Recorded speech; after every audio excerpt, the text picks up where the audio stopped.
আতঙ্কের পরিবেশ বাঁধারঘাটে, বোমা নিক্ষেপ ও ভাঙচুর। মুখ্যমন্ত্রীর কাছে প্রাণ ভিক্ষা চাইছেন মা মেয়ে।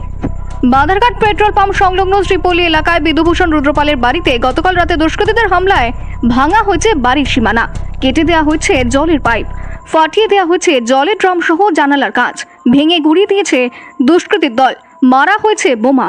আতঙ্কে গোটা পরিবার। কেন, ঠিক কী কারণে তাদের উপরেই তা এখনো পর্যন্ত কেউ বুঝতে পারছে না। তবে জানা গেছে জায়গা নিয়ে এই ঘটনা এবং দলিলপত্রে তাদের জায়গা থাকা সত্ত্বেও তাদের উপরেই অতর্কিত হামলা দুষ্কৃতীদের। মুখ্যমন্ত্রীর কাছে হাতজোড় করে প্রার্থনা করলেন গোটা পরিবার।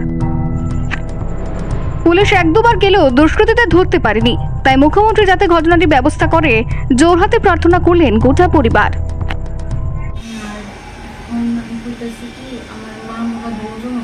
মা হার্টের পেশেন্ট, বাবাও লিভারের পেশেন্ট, তো দুজনেই অসুস্থ। আমি সিভিল সার্ভিসে করি, মানে প্রিপারেশন নিতেছে আর কি। তো এগুলো আমার খুব হ্যাম্পার হইতেছে।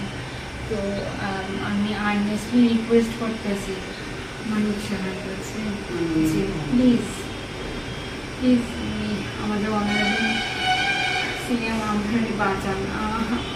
কালকের পরে আমরা মানে ভিতর সন্তুষ্ট, আমরা ঘরের মধ্যে মায়েরা যায়, কী করে জানি মেয়ে লোক বাড়িতে, বাবাও অসুস্থ, কিছু একটা করেন, আমরা একটু প্রোটেকশন দেওয়ার ব্যবস্থা করেন। পুলিশে একটু প্রোটেকশন না দিলে আমরা বাঁচতাম না। আর এই জিনিসটা একটু সলিউশন করার ব্যবস্থা করে দেন, মানে আমার কেরিয়ারও নষ্ট, সব শেষ হয়ে যাবো আমার ফ্যামিলি।